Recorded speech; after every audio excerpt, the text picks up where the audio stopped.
Welcome to the OFX podcast. I'm Dave Claxton, and along with me is our tame hybrid racer. Some say she can run on her forefoot while heel striking, and that if she was in charge of Deka, we'd know where world championship was by now. All we know Yes. is she's called Bethany McChesney.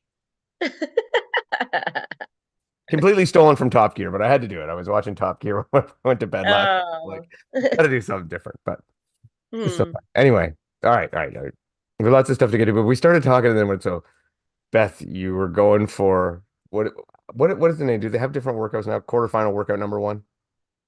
I don't know which one it was, but the quarterfinals workout that Miriam Van Roor won again. Okay, so it's number Um, two. It's number two. yeah, which was just so suited to the hybrid racer, Hyrox racer. It was 3 rounds for time of 50 wall balls and 50 box over burpees. Um, So I was like, yeah, this sounds like a perfect workout that would fit into my schedule right now. Um, yeah, so and then I asked the girls at the CrossFit gym, I'm like, what was your guys' times? And they were like, it was awful. So yeah, I thought I'd give it a go today. So in the time that it took Miriam to finish the workout, I finished 2 rounds, Ooh. not three. But yeah, my legs were not moving very well today. So the box over burpees felt like they took an eternity. Um, yeah, so I was 20 reps short of finishing it in the 20-minute time cap, but Oh. it's a really good one. And then the box jumps, right? You can't, they're not step ups, they're jumps. Yeah, you have to jump it. Yeah. Yeah. Yeah. Yeah. I it's on my list to do, but I just like I when I got up on Sunday and I got working out, I was like, or I got stretching out because it was so stiff. I'm like, you know what? I think all I have in me today is just like kind of some slow, steady work Hmm. rate. I didn't have any explosiveness whatsoever. And I'm like, yeah, I'm not trying box jumps today. Forget that. It just Yeah. wasn't gonna happen. But yeah, but I want to try them, and I like the quarterfinal programming. Like I like what they've done. I like most of the workouts. Like I think are feasible. You know, other than the amount of weights on that pure barbell one. I mean, I might be able to do round one. And you know what? Hmm. This is a learning experience, right? Because we're new with CrossFit. We're like fans, but we're Yeah. really neophyte, Hmm. novices, if you will. But as my understanding, it's kind of the way is you do some of these workouts is, and it's about how far I can get into the workout. I might not be able Hmm. to complete it, but it's about how far I get. So I could probably get through round one, and I will likely try round one, right? Because it's Hmm. cleans and it's like 135 on the bar. And then I think it's a big jump up to 185 for round two. And I'm like, that's just not in me right now. Hmm. I just maybe one day, but not right now. Just Yeah. not my skill set. So I'll try that. And then I need to find a 15-foot rope because I like that other one with the handstand push-ups and the rope climb. And And rope climbs, yeah. And then you finish with ring muscle ups. no, we don't. Some do, but I don't. It's Yeah. actually and not easy to get to those ring muscle ups. Like you gotta clip it along to get there to do Yeah. that. But I like Yeah. that workout. I like because I can do it's funny because I can do strict handstand push-ups. I can do wall facing handstand push-ups. I don't know how to do kipping ones. And Oh, those are the really? first ones. I've never done a kipping handstand push-up. Oh. Hmm. So I don't know how to do those. So well, Take some CrossFit classes, Dave. it's They're on the easier. agenda. It is on the agenda. But there are so many things for me to learn. Hmm. It would be easier because we do have an RX1, right? Yep. So my Yeah. always plan is if it comes up in RX1, just do strict ones and deal with it. But No, they're so much harder. well, right now I can do those. I can't do the other ones, so they're not so much harder. They're doable. The other ones I Uh-huh. just look like I'm flailing around like a moron. I didn't Mm. kick and fall over, right? Uh-huh. So yes, on my list of things to get trained, and I'm working on it. Definitely working on it. Hmm. You know what? So we said RX1. Let's talk about RX1 before we go like into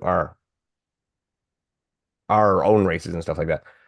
We never do this. I want to announce podiums for the pro division. All right. Okay. And this is Dave. doing his best not to butcher the French language, which I'm sure I'm epically going to fail. But here we go. In third, we're starting with the women. In third place for the pro women, G. Gagnon Dufour. That could be right. That could be right. Mhm. Right. In second place, Dalia Dau, which again could be right. And in first place, Emily Moreau by 7 minutes. Wow. Like that is domination. Uh-huh. I sadly, because when my race was and everything, I did not get to watch firsthand. By the way, I got to put in a petition that the pros go first thing so we can watch them or something. Yeah, they used to go first thing. I would like, okay, I would like the pros to go first because, like you say, like I said, we can watch them. But this comes up with Hyrox too, and with Deka. When is the optimum time that you get the most amount of people there watching, and at the same time have a fairly clear course? Yeah, so really, like the optimal time is in the middle, but RX1 has the way they're doing it right now is, and because everyone's doing the exact same course, so they're going really lightest weight to heaviest. So as it's going, they're taking away the lighter weights. So logistically speaking, having the pros go last is quite nice for them for cleanup. Or hear me out. If they go first, you have all the weights out there. And as they get lighter, you can put ones away. And then the cleanup is faster at the end of the day. Yeah, so same idea then. Same Yes, idea. but better. Yeah. And then maybe I can watch them. And well, actually, that's just the biggest problem is that we're racing expert and the pros are right beside us. And then it ends up very difficult to do. hmm So, all right, for the men. All right, here we go. Here we go. Third place, Samuel Barriere. I think I got this next one real good. Second place, Cedric Lapointe. And first place, Simone Bateau. Or Boto. Bateau? Boto. Buteau. You can't just say, You got to take a stab at it. What is it? But BUT, Buteau. Buto. Buto, maybe? Buto? I don't know. All right. But a close race there for first and second, only 31 seconds from first to second. So that's maybe 2 reps because a lot of them were doing single reps on those playing on that cluster. So that was a good close race. I would have liked to have seen that. So hmm hopefully in the future, maybe we'll get some streaming going if we can get away from our race. hmm Anyway. hmm All right. So I did it. I finally announced podium people for our club. We talk about it a lot and get a lot of people asking. So congratulations to them. Now for our adventure and Bethany's reassertion of her dominance. How'd it go? Yeah. Yeah, this race didn't intimidate me like some of them because I felt very much that the movements were all like very comfortable for me until the last barbell, of course. But Um, yeah, it was just so much kind of how we train, like long rows, overhead lunges, slam ball stuff. The run was only 2.4K, but I mean, within the realm of the whole race, it was probably an appropriate distance. Yeah, and then the final complex, we had burpee over bar, step ups with a heavy kettlebell, clean and press with a dumbbell. And then, so our race got changed. We were supposed to have toes to bar. And then because of the rain, it got changed to 30 knees to chest with 5 wall walks with 2 sets of that. Which it's funny because I've never done knees to chest in a race. I've never done them at all. Yeah, it's either toes to bar. Like I've just never done it. So I didn't really know movement standards, so I was very much learning on the fly as my judge was like, a little higher, flick your feet, da da da. So but they were fine in the end. But yeah, wall walks are I'm very comfortable with wall walks. Your I wall was walks probably were slick.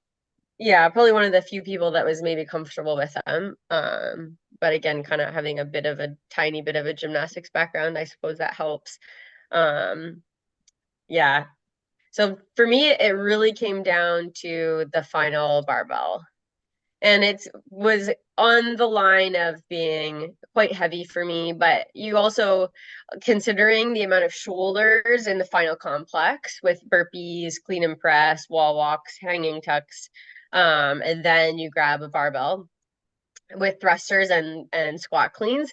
And yeah, it took me a couple. I had a couple no reps, and the same thing, learning the movement standards as you go.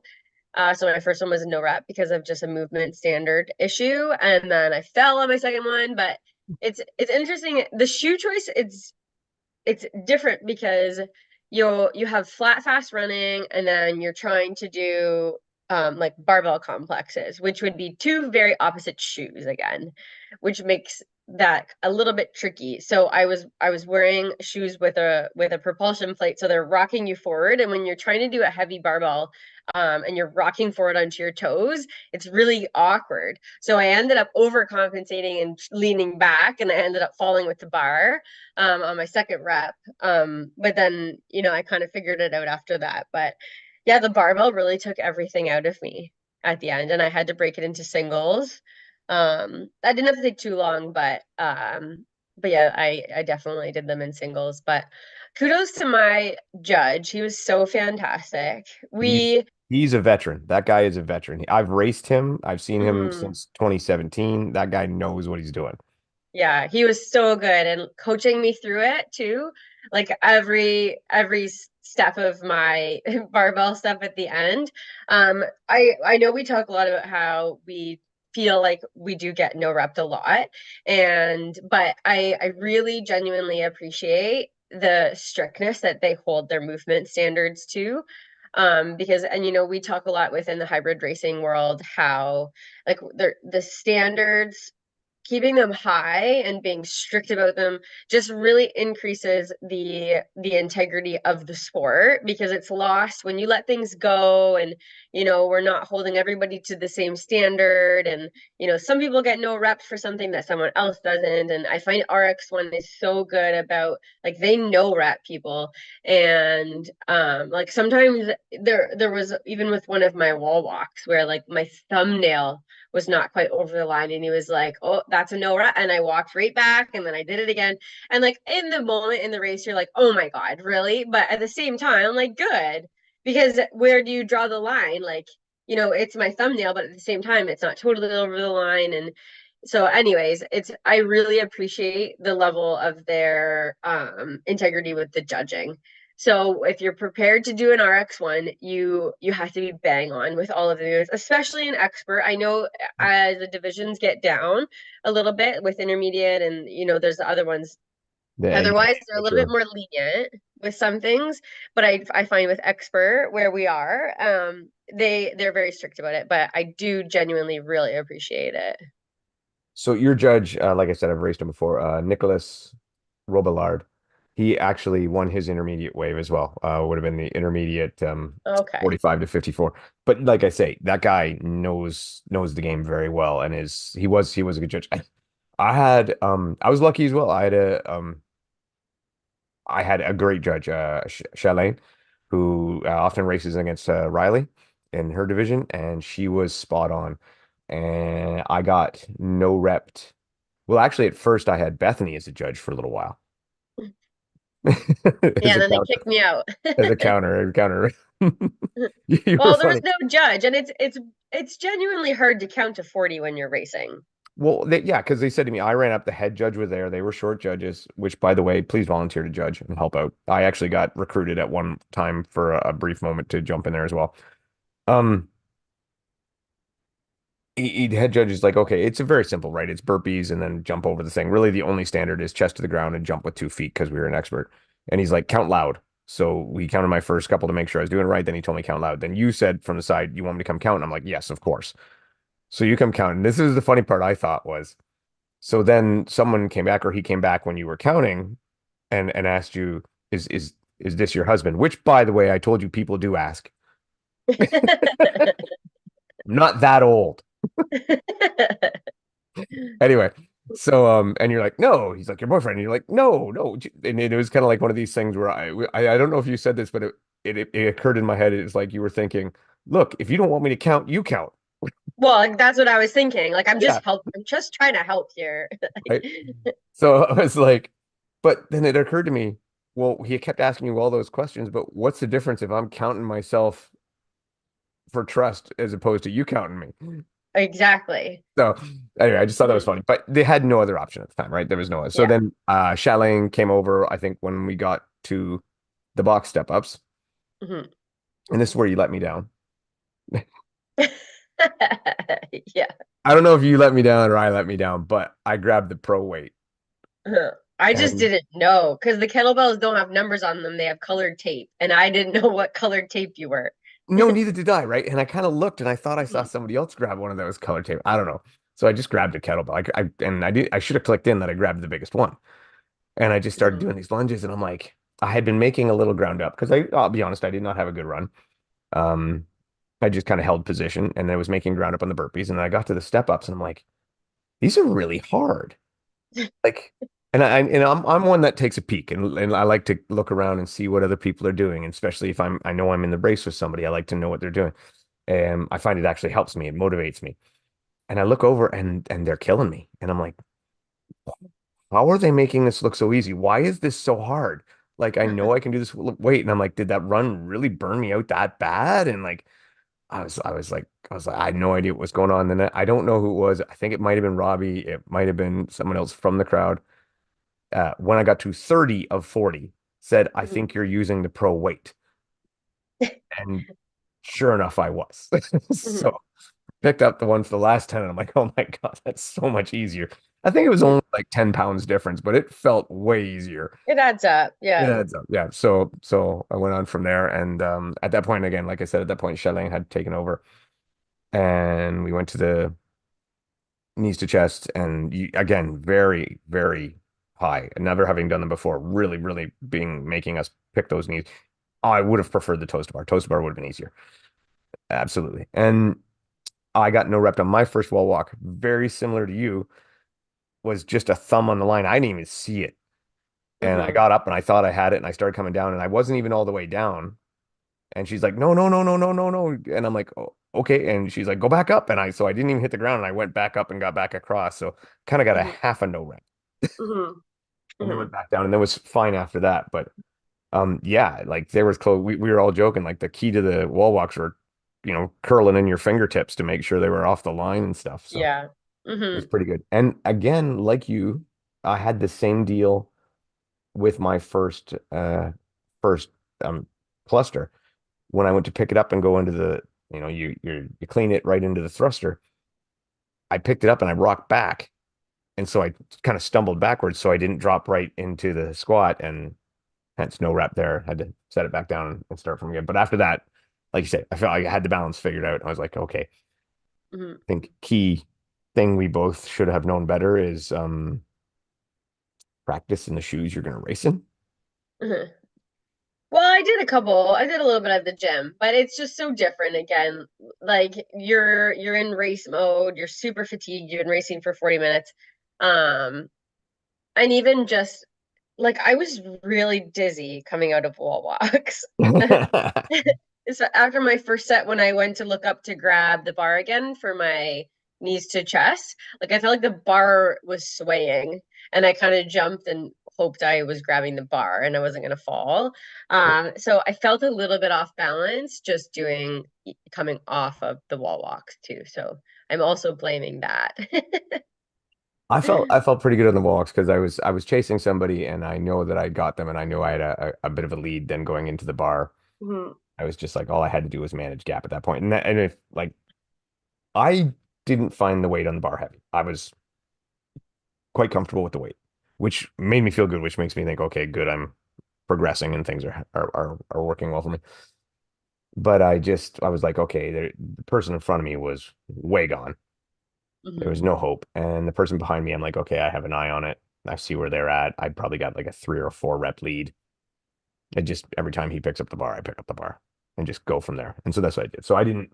Like that, I think that was the first time I crossed an RX1 finish line, like feeling like I'd already recovered. I felt way less fatigued crossing the finish line than I did coming in off the run. Hmm. So, oh, probably the best portion for me though, and I think this one might have been for everybody, was the dumbbell. Hmm. They were, and I understand they do this to for the beginning of the year. They were too light. Like Hmm. I didn't see anybody have any issue with that. Like I went 40 unbroken, didn't use any legs whatsoever, and just like yeah. So I think my dumbbell could have been 10 10 pounds heavier and still would have been appropriate. Hmm. Yeah, I think in the whole complex is what they were thinking too. And I mean, we saw a fair amount of carnage with the wall walks as it Mhm. was. So I think adding too much weight to that dumbbell clean and press, which is right before the wall walks, I mean, that might have changed things. Like people really struggled with those wall walks. Yeah, there was. Carnage was the right word, which is funny because they were there last year and people knew they were coming, right? Like that should be something that the experienced RX1 people should have been prepared for. Mhm. I thought Yeah, too. but I mean, you can do them all you want, but the second last movement of the race always hits different. Yeah. What did you think of the overhead lunges? Because I never until I practiced them the week before had never really done those. Um, yeah, like I've done them before. It was a lot coming into the end of it. So it was about 50 meters because it was 25 out and 25 back. About maybe slightly Well, less. yeah, because I mean, remember us when we first looked, we said, well, so it'll be about 40 lunges. And Yeah. I know for a fact I was more than 50. Yeah, it was more than that for sure. Yeah, it was really burning out. So, and it was right after the row, which hits your arms. I wouldn't have probably pushed them so hard with my upper body if it wasn't before the run, which I Mhm. knew then my upper body would recover on. So the whole event was a lot of shoulders, but that run helped to like recover them a bit. But and the slam ball carry, which was 2 lengths of the football field, wasn't really enough to continue No. fatiguing my upper body. It was just it was, it was fine. I think the weight wasn't too heavy, 40 pounds. Um, yeah, so I pushed the overhead lunges maybe a little bit more than if they were at another point in the race. Yeah, I think I did. I broke once at the turnaround and I broke once on the way back. Mhm. And I think I didn't have to break on the way back, but I started thinking, okay, this is really step three. And I just want to be cautious and careful and just, you know, so again, not a familiar movement for me, not knowing how it would affect me later on. So I thought, okay, I'll just take one little break here and get it going because I'm not going to win here. I'm probably not going to lose Mhm. here or whatever, but I'll just keep going. Um, Yeah. I did see people go too hard on the rower, which surprised me. Yeah, start too hard. Oh Yeah. yeah, yeah. Oh yeah, yeah. If they started too hard, they finished not well. But Yeah. It's a long row. yeah, it was 2,200 meters for the men. Like Mhm. that's the longest row in RX1 I've ever seen. I Yeah. think the Well, longest the I've done first before. race of the season last year was 1500 and it was also early I think that's the and most that I've was ever pretty done. long. Mhm. Hmm? I think that's the most I've ever done with RX1 is 1,500. So we're 700 meters further. Yeah. And that was you had to pace properly, like and especially Hmm. at the beginning of the race. And I think for the most part, like all of our Team OFX people did that beautifully. Hmm. Like some great pacing. Everybody stayed like I didn't see where like uh, most of us pretty much started and finished at the same pace. Yeah. I actually, I think a lot of that too has to do with the fact that a lot of us race Hyrox. So we're very comfortable with pacing over a 1K distance. mhm. Um, and maybe we do a little bit more rowing than the average CrossFitter. I'm not sure, but we probably had the most consistent pacing. Yeah, yeah. Like I went out at a one, I think it was like 153, and my last 200 meters, I think I was 151. So I actually sped up just a little bit right at the end, Hmm. but it was good. What'd you think of the 300-meter run to start? I loved it. Even I liked it. I liked it too. I liked it because Yeah. it just I think it just added. It just I don't know why it worked. I mean, obviously it was a great advantage for you. You had a good lead going to the rower. One of the highlights of the weekend was Jeff's 80-meter lead on a 300-meter run coming into the rower. And I Uh-huh. don't think he went out too hot. I think his collective group decided we're going to take it easy. And Jeff went, I'm Hmm. going to run my race. And it, Yeah, yeah. and it was a Well, hell of Jeff, a like gap. essentially we had the same plan. Like we Yeah. were gonna do it like a long stride. Yeah. And his group was like, nope, you can Yeah. go. They just, he went out as one of the fastest people I saw on the weekend. And his Uh-huh. group said, no, we're going to be one of the slowest groups. Yeah, You yeah. know, and it Whereas made like my group, I always have a couple ladies who are like, we're gonna try it. to stay with her, and then yeah, and then I got a bit of a gap, but yeah, we did have the same plan, like do it like a long float, Yeah, but Jeff had a sizable lead. I'm going to say 80 meters. I'm guessing close to 80 meters. Yeah, I think we timed it and it was something like 22 seconds, which is a lot over 300 meters. Well, and that's the thing. That's why when I was doing the video and I'm like, I'm not shutting this off until the next guy gets to the rower because we need to Yeah. know how far this is. And Hmm. but it was pretty good. Yeah. But all in all, I thought it was a great race. Hmm. Want to say thank you to we had some new people of our Team OFX team. Um, Emily, Shannon, Hannah, and Robbie all came out and killed it. Obviously, Mighty Mason was there for us too, but he's been there before. Um, Yeah. and it was The great. kids race, I had more questions and comments about the videos of Mason. It's, I think for a kids race, they do not hold back either. So if you want to give your kids a real challenge, and I thought about this too, like with Spartan and the kids races, they really they damper it a little bit more than they probably could. Mhm. And but with RX1, so Mason did the exact same race that we did, Same just distance. lighter weight. Yeah, He did the same same distances. row as you. Yep, 1700 meters on the rower. Like they don't soften it for the kids. So Mason races 12 and 13-year olds, and all the movements were the exact same. The only thing their wall walks were walkout push-ups, but everything else was the same. Yeah. And Mason did say he felt like it was the hardest thing he's ever done, but they could do it. Mhm. And yeah, it just I appreciated too that they don't super dumb it down for Mason's age. There's a kids race where Mhm. they kind of go through the Yeah. movements and they don't really have a lot of weight and stuff, but that's the younger guys. But yeah, with Mason's age group, if you're looking for a race and you have a kiddo who's like that 12, 14-ish range, like RX1 really challenges them. So, and watching Mason's race really did like motivate me though, and he had such a good row, and Mason was Oh, even rowing the pace that I had set in my mind as my goal pace. And I was like, well, I can't let my 12-year-old son outrow me. he So was dialed in on that row. He dialed in really. yeah.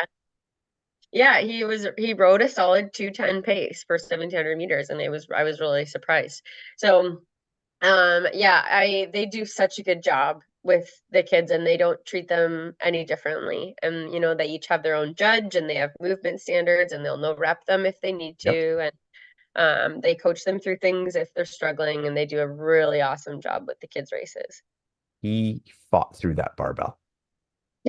Yeah, he did. He had some primal screams and some hard efforts, but he fought through it and it was good. Yeah. I'm the same thing. He motivated me. I was inspired. Thanks, Mason. You did great, buddy. Hmm. That was fantastic. But yeah, all in all, great weekend. Had a blast. I'm looking forward to the next one. I don't know which one will be the next one for me or not. I got to look at schedules and whatnot. Weather was crap, but you know what? We get through it. We're Yep. used to that from OCR. That is what it is. Yeah. And that's why we Yeah. lost our toast bar, which in hindsight almost ended up being not needed because by the time we ran, it stopped raining. Kind of Yeah. dried out. I know. Safety Hmm. first, right? Yeah. All right, all right, all right. Moving right along. Why don't we talk about Deka? So Deka Hmm. this weekend, and I have the results on here. Let's see here. Where? All right. Do you want to do the results or you want me to do it? I have written them out. Oh, okay. Well, So you wrote them out. You can do it. yeah, it was an exciting weekend in SoCal. We had a lot of some really solid races. So the women's race was tight, and it was kind of a three-woman race pretty much off the hop. So Lauren Weeks, Vivian, and Lauren Griffith were all really tight. So Lauren Weeks, that is the current world record. Um, do you know by how much? What I think 20 seconds? She's the first woman to go sub 32. Right, yeah. So Meg, it was 32:20-ish Yeah, somewhere around there. in Philly last year. So yeah, 31:58 for Lauren Weeks. Vivian, 32:55. Very close with Lauren Griffith, 33:05. So that was quite a battle between those two. Really exciting race to watch. And then we had Katie Duke there, 35:09. So about 2 minutes behind that lead pack of three. So great racing for all for them. Lauren's just so dialed in right now. She's looking She so. is like she looked so, and she didn't even really have a great bike. Oh no. No, like her bike was okay. We'll see if we can find it right here. Air bike. 2 minutes dead. Yeah, that's okay. Yeah, it's okay, but I mean you compare that to Vivian's 139. Yeah. Yeah, so I mean, like I Yeah. said, And Vivian's definitely biked faster than that. oh yeah, but what I'm saying is Lauren actually has room to improve, and she's Yeah. already world record pace. Like Hmm. that's a scary prospect. It's Hmm. definitely the best I've ever seen Lauren look at a Deka. Yeah. Yeah. Just so fast. Oh, Yeah. And then so the men's race, we have our Canadian boy there leading the way, 29:41. First Canadian to break 30. I believe this is the fifth or sixth fastest time. I think it's six. I think it's six. Sixth fastest time for men. Oh no, I Looked don't. I'm not going to say six fastest. It might be he's like the six to go sub 30. So he might even okay. be further up than that. Oh, okay. Yeah. And then Glenn Rax 30:59, Grayson Kilgore 31:12. Josh Gonzalez, a regular in the DECA scene there, 32:24. Um, yeah, Isaac looked so comfortable. He is also very fit right now. He took a pretty sizable chunk of time, 40 seconds or so off of his time from World. So that time would have put him third at the World Championships last year. Yeah, we were messaging before the race, like a couple days before, and he says, I'm breaking 30. He Yeah. was he was very sure of his fitness and his level, and he was right. Um, Glenn Race, ageless wonder. Hmm. Like just so fast, such a good run. Um, the one thing when we watched Isaac, one, the new haircut, I'm sure helped a lot. But he just, like you say, he looked so smooth and solid on everything. And he Hmm. never looked in a hurry. You know what I mean? Hmm. Like Just he ran within himself. yeah, he never looked like like he was really putting the hammer down or he's making a move or he just looked so steady and consistent. It just was so smooth. It was Hmm. very impressive. Definitely his most impressive run, but and I think realistically, what is it? Is like his third or fourth DEKAFIT he's run? I think he ran two before Worlds, and then this one. Yeah, okay. Yeah, so his fourth then. Almost fourth one. I mean, he's gone. Grayson Kilgore surprised me because I think of Grayson Kilgore as a non-running strong guy, Hmm. and I mean, 31:12 is no joke. That's a great time, and I was impressed by that. And beating Josh Gonzalez is no joke as well. That's not an easy task to do. So Hmm. really impressive. Let's see here what we need to find the team So results.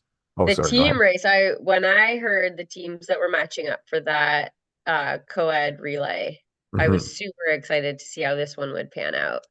Um, and again, I could have any one of the teams. So this is overall team. So we do have the first Go place for it. men's team in there.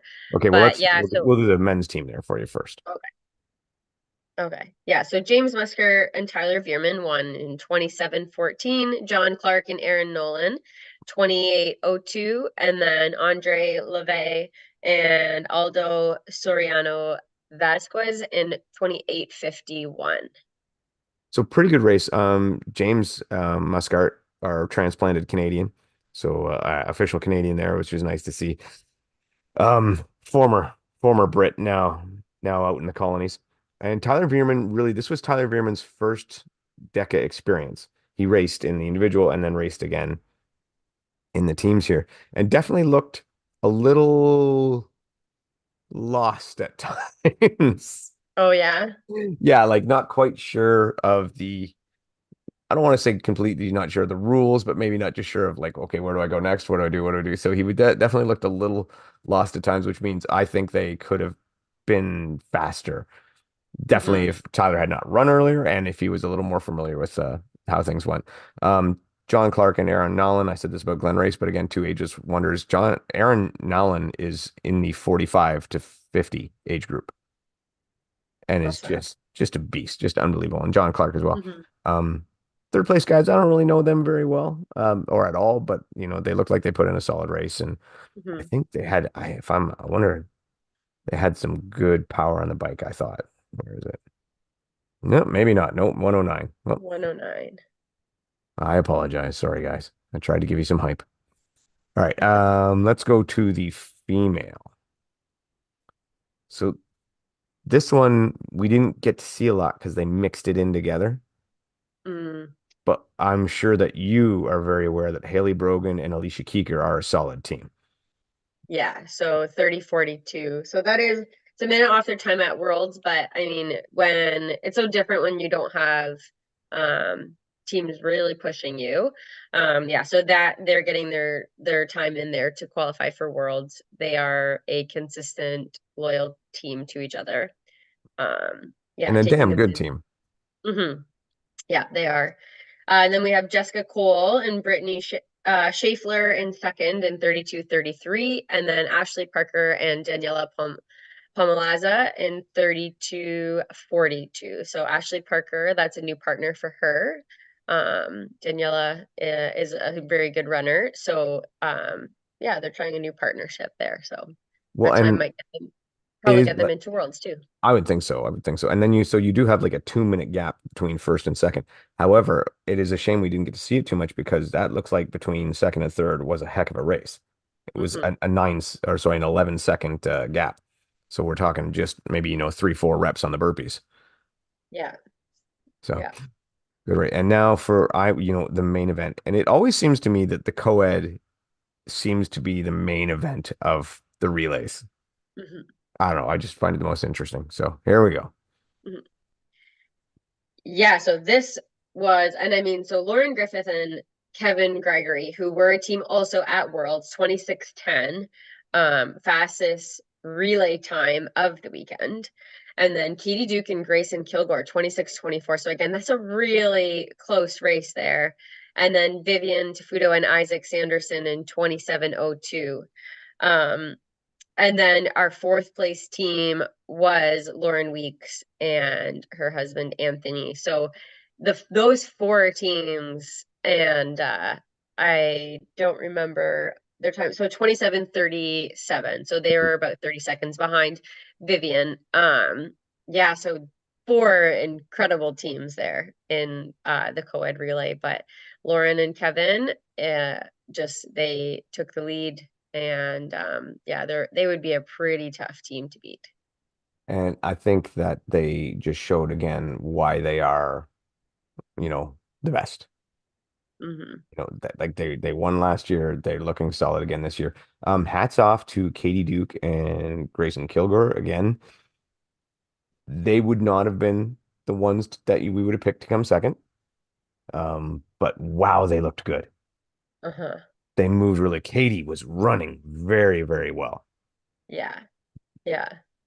And from my understanding, they train together and stuff like that. 31-second bike by Grayson. I mean, that's definitely Wow. helpful Yeah. right there. A 141 row. But yeah, like these run times, 139, 131, 129, 128, 2. Like those are some fast Wow. runs. Yeah. Even the the second last run, 134.9. Hmm. So I was impressed. Very impressive. Very good running. Good team. I hope that they plan to go to Worlds. And I like, as is obvious here, by 14 seconds, they can give Lauren and Kevin a run for their money. Yeah. So did you watch this? Were they splitting the runs? Yes, yeah, they did split up the runs a bit. Like it looked like Katie did more, but Grayson did run as well. So um, yeah, but she was flying. She was cooking on those Yeah, runs. those are really fast times. Yeah, I did not know that she had that kind of foot speed. And I was just like, She wow, does. very impressive, Hmm. very impressive. So yeah, they did split them up a bit more. Even Kevin did, I think, an extra run compared to normal. I think. Oh, okay. Yeah. Did you get a chance to watch this? I did not watch it, no. The run of the day, run number one, Anthony Parasini going out at roughly 2-minute mile pace. I've never seen anything like it. Like, well, I love Anthony. He is a great guy. He is Uh-huh. awesome, and he's a monster. But he said himself he was a lot of nervous energy, and he just went out like a bandit. Is Um, this what his post had to do with by saying not redlining too early? yes, I believe it. I believe that Uh-huh. would be accurate. Yeah, but he went out, and you could almost see the look on Lauren's face, like, what the hell? Like, he must have had like a 20-meter gap on Lauren, who was next in the field behind it. Oh boy. He was just hauling. So, but they have potential. They'll go to Worlds too, and and they have potential to do quite well if Anthony paces himself a little bit better. Like he can Hmm. do and has done a sub 15-second bike. And Yeah. this particular day, I think he said he did about 25 seconds, which is still fantastic. Yeah. But yeah, yeah, he gets wrangled in there. They'll be a threat. They'll be a legit Hmm. threat. So I was very fun to watch. Again, nice coverage by OCR Report. They did a good job. Check it out on YouTube. Go watch it. Just it was a good event. It was nice to see.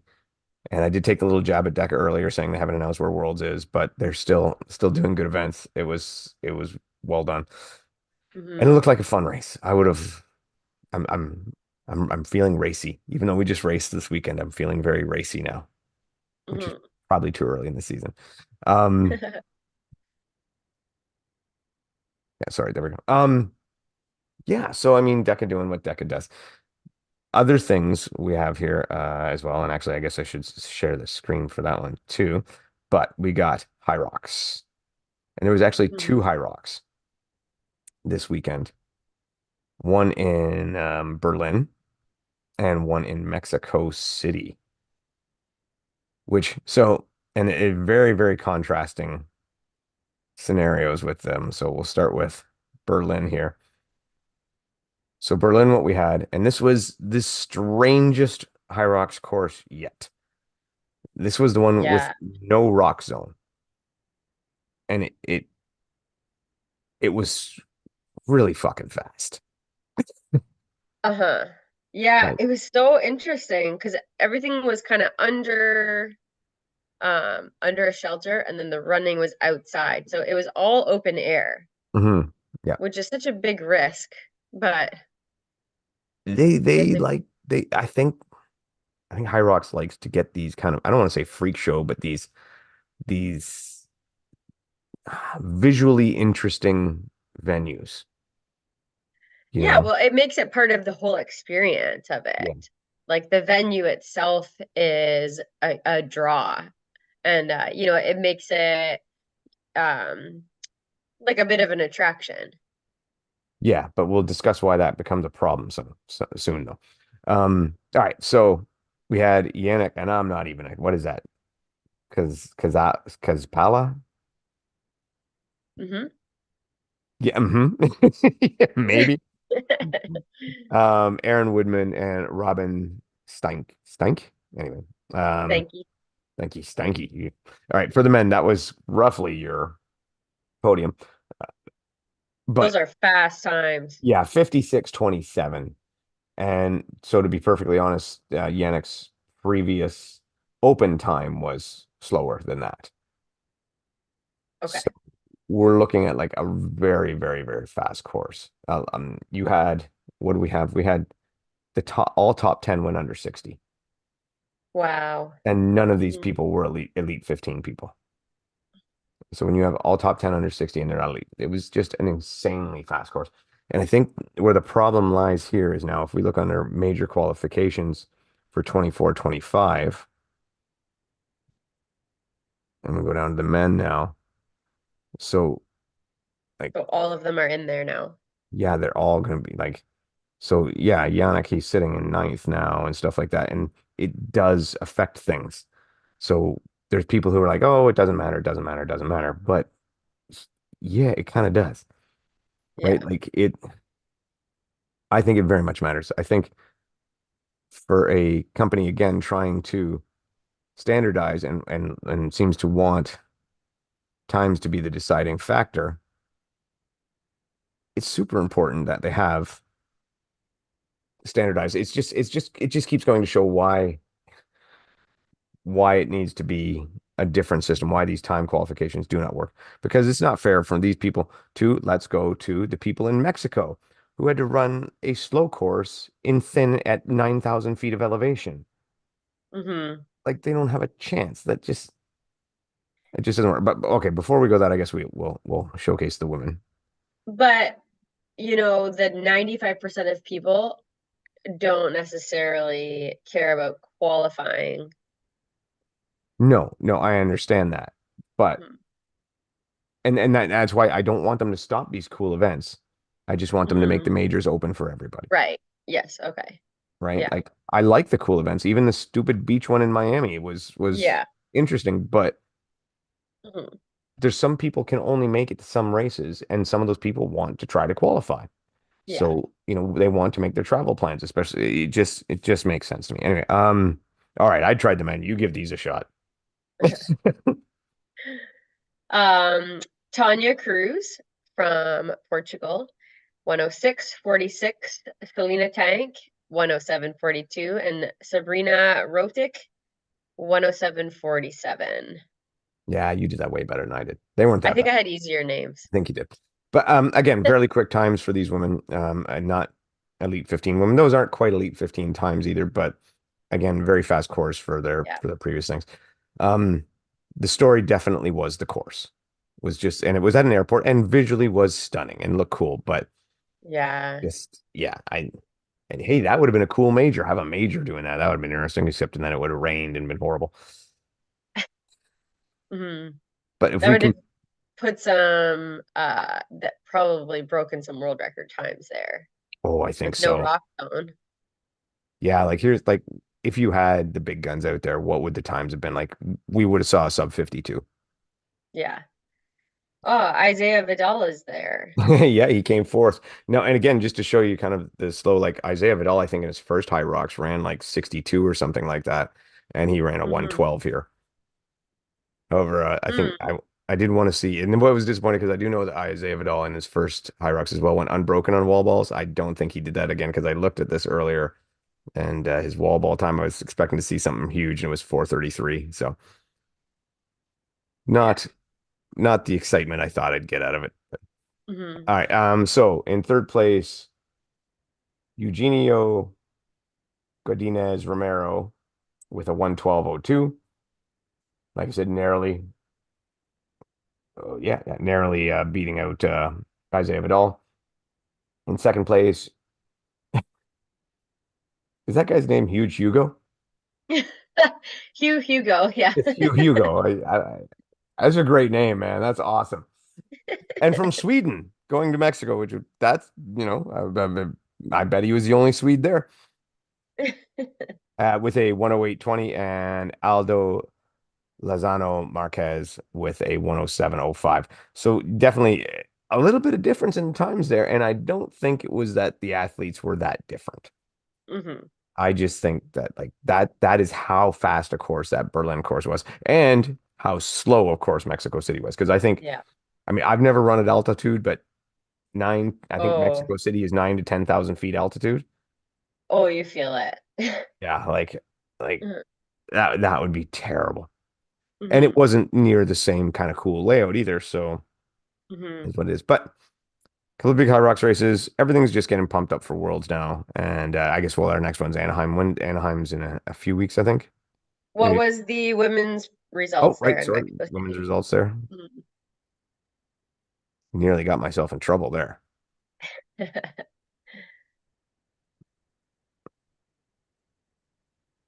All right, here we are. There you go. You can do these ones too. All right. So in third place, we have Barbara Carolina Reyes Perez, 121 for third place in Mexico. Wow. Can you imagine how much her lungs were burning? Uh-huh. Hmm. Uh, Berenice Betsabi Barrera Pacheco, 120.49, and then Hannah Cook from the US, 117, the winning time. Yeah, I'm just curious. I want to see where that 117 would have put her in Berlin.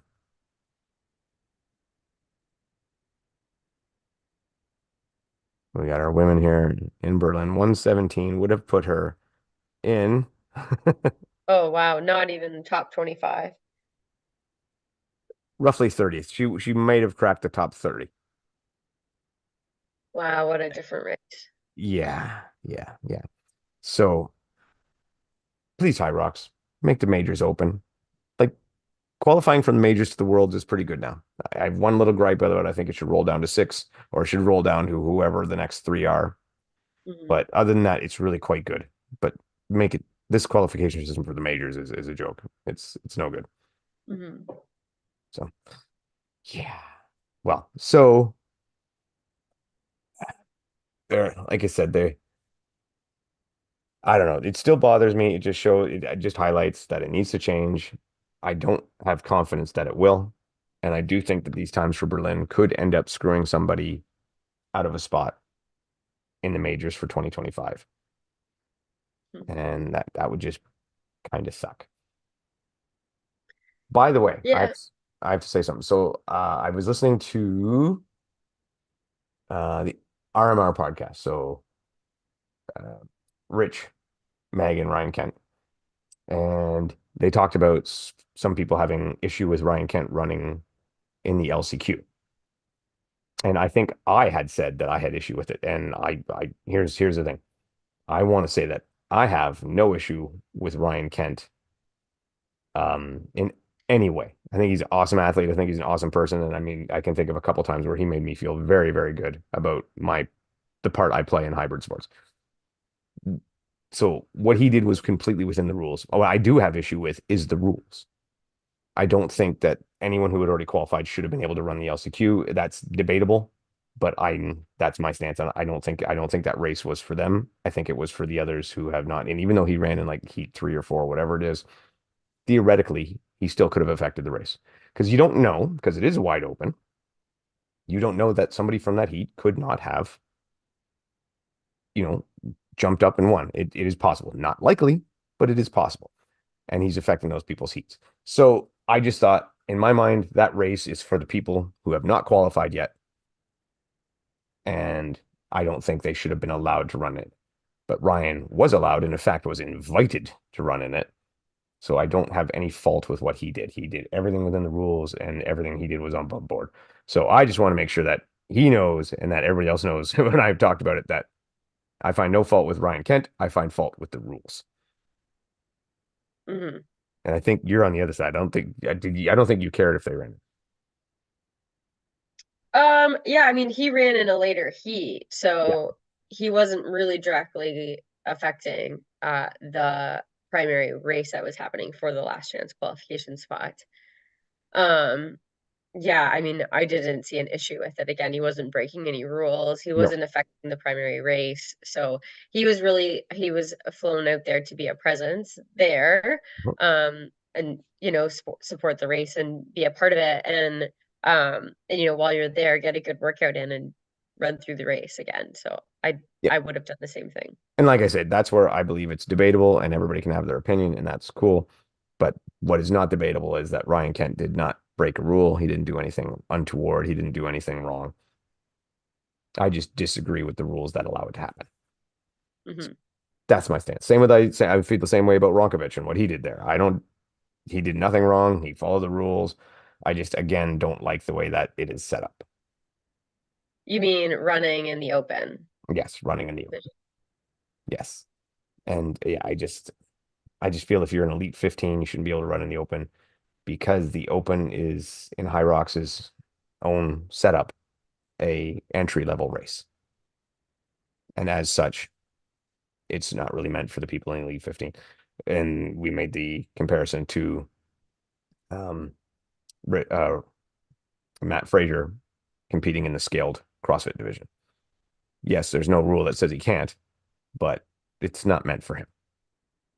It's meant for those who can't compete in the pro division or in the RX division in the case of CrossFit. So Yeah, yeah. that's Not quite the same though, not but quite, but it's yeah. close. It's the closest comparison I can come to. Whereas Ronkovich he said, well, it's more like, you know, Michael Phelps swimming in all these different swimming disciplines, where I disagree because all those it would be like Michael Phelps swimming in a lower category, not in a different discipline, but in a lower category. Hmm. So Hmm. again, Yeah, but again, debatable. but where do you definitively draw the line? Because even the Elite 15 has rule downs. So where do you say you can and you can't, and after you've reached this level, so where do you draw that line? Top Like I 40, know what's that top 40 time. in the world, Yeah, top well, 40 time. actually, because you asked this before, and my reason I But you got said that the times are slightly arbitrary based on yeah, the race I know, but you got to draw lines. Anyway, my thing is they've now said that they will roll down to the top 40. for So the Elite 15. yeah, so if they'll roll down to the top 40, you people are elite. Stay out of the open. But again, Hmm. it's nothing against the racers. They're just doing what they're allowed to do.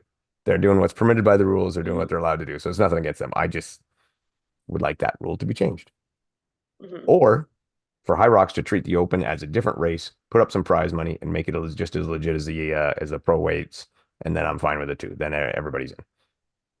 That only gets tricky because then, same thing, you have some people who, are Elite 15 variety who, if, they need some cash, they smash an open.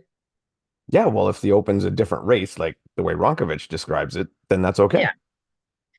Yeah. You know, Yeah. True. if that's the way Hyrox views it, which they don't. See, that's the problem is that Hyrox views it one way, advertises it one way, but then allows it to be another thing, Yeah. right? So it's like a little bit pregnant. I don't know. I don't quite like the way they do it, but hey, I just come on the internet and bitch. That's what I do. Yeah. Yeah. Well, and again, it's not one of these things that happens all the time where we Yeah. have pro level um Hyrox athletes who are jumping down to race open. Like it's a unique situation.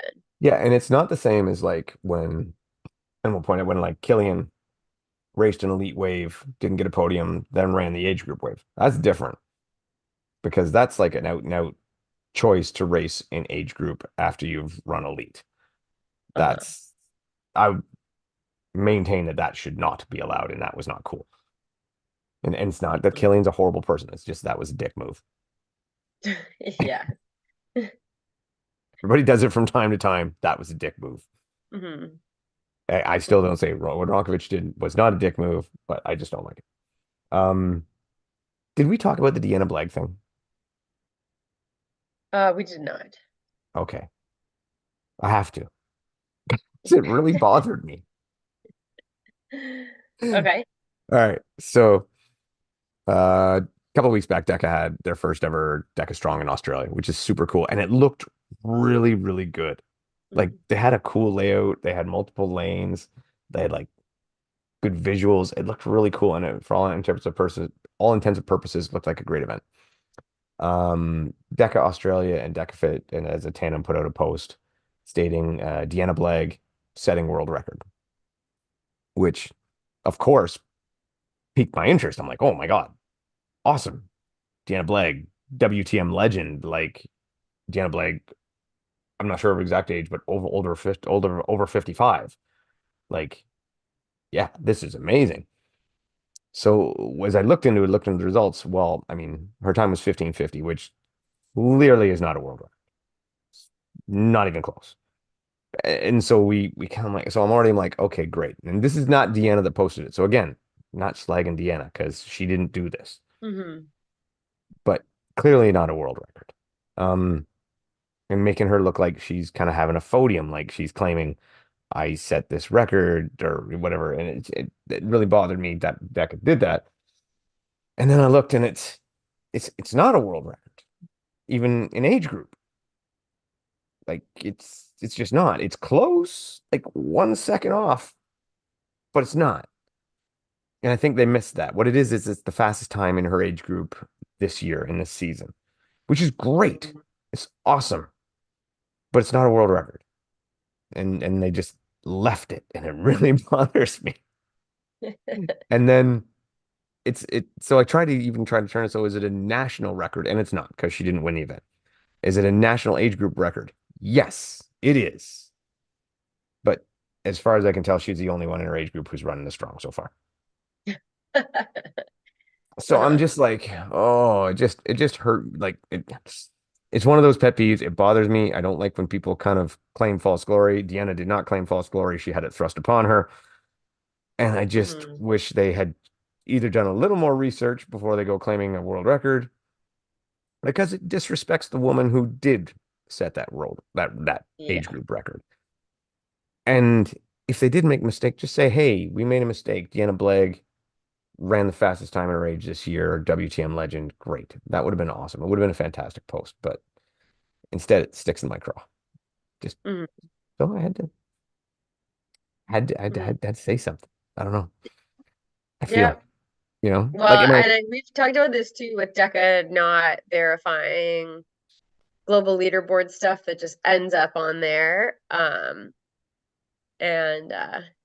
yeah, it's kind of a part of, again, we've said, the integrity of the sport. Mhm.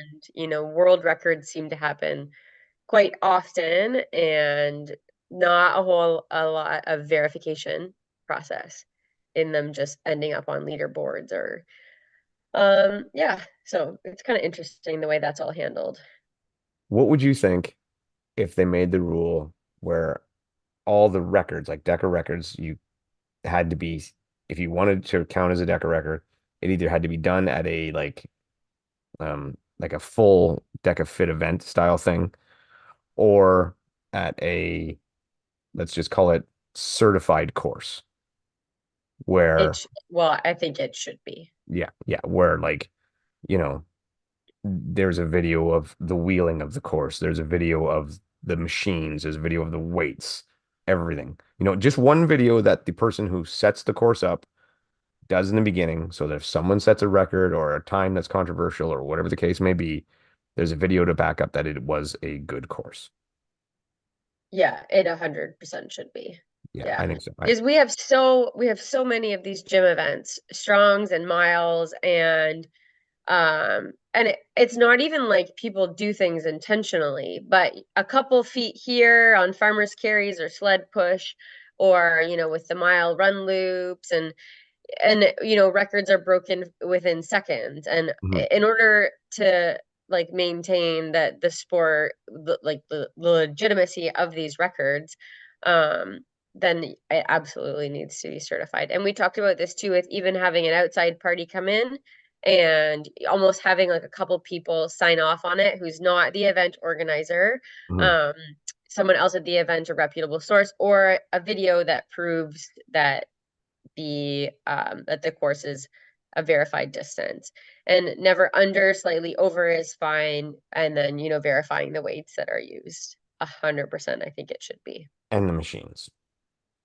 And the machines. Yeah, because we have heard of those skiers that were used before, which at the time were allowed, but the biggest one we've heard about is Schwinn bikes being used, and that is just ludicrous. Yeah. I own a Schwinn bike. It's not even. It's not even close. Yes. Like a Yeah. cakewalk. Like I can do Yeah, 40. and I mean, what it does too is it makes you question when, these crazy times are posted and it's like, okay, well, was it? And you don't really know because there's never any proof and Deka just throws everything up on the leaderboard. And Mhm. like I know this because I've hosted events and even I've asked there's changes that need to be made and it's on the leaderboard before the changes are even done. So they're just throwing them on there without any sort of verification. So yeah, it is a frustration with it for sure. Yeah, yeah, it, frustrating is the right word. Frustrating is absolutely the right word. Mhm. We put a lot of heart and soul into Deka, and there's a lot of frustrations for stuff like that because Yeah. it means because we care, because it means a lot to us, and we care, and we know a lot of other people that care that put a lot of effort into it, and Mhm. just ooh, it needs to be fair. Yeah, and when I host events, I take a lot of time to make sure, again, that my courses are extremely accurate. Measuring wheels, Mhm. measuring tapes. Like I err on the side of longer rather than too short. Like I don't want um people to be running crazy times and people questioning my event. So again, because I take that kind of care with things, yeah, I would appreciate that DECA might take some sort of responsibility with verifying courses. Yeah, and like I do the same at Farm Girl. We don't have miles because it's just not set up for it. But I do everything I can to make as good a course as possible so people can get good times, but everything is above board. And Mhm. every run for me personally, I video every run that I do of mine, right? In case ever anything gets called into question. But yeah, we make sure boom, boom, everything is where it should be. The machines are exactly what they should be. The distances are exactly what they should be. And the judging as good as humanly possible. So I just wish that all the gyms took that care and that DECA enforced more that they take that care. It Mm. seems sometimes like they just go, here's your event, have at her. Which I Yeah. know isn't the case. I know it's not quite like that, but it just feels like that sometimes. Hmm. But anyway, we've been a while. Yes, we have This been a went while. longer than we thought. We went a little longer than we thought. You got anything else for today? No, we definitely covered it all. But yeah, we had said we had a lot to talk about this weekend. Lots of races. We are kind of ramping up to a big race season right now. Like that April, May, June is big time races. So yeah, thanks so much for listening. And to everyone that raced this past weekend, congrats on some awesome performances. Thanks, RX1, for putting on a fantastic race in Gatineau, as always, and for hosting us very graciously and interpreting for us when need be. And yeah, all the best to everybody this weekend if you're out there and have an awesome race. And actually, two things I just remembered. Farm Girl this weekend, still time to sign up for the Strong. And also, we do have a Strong Ruck for the first time ever. That said, if you've never done a ruck, you have to bring your own bag, 20 pounds in the backpack for women, 30 pounds for men. And then you just do the Strong with it. And in 2 weeks from now, is it 2 weeks from now? Hmm. May the 4th, we celebrate Star Wars Day in London. Yep, with a PFT. May the 4th be with you.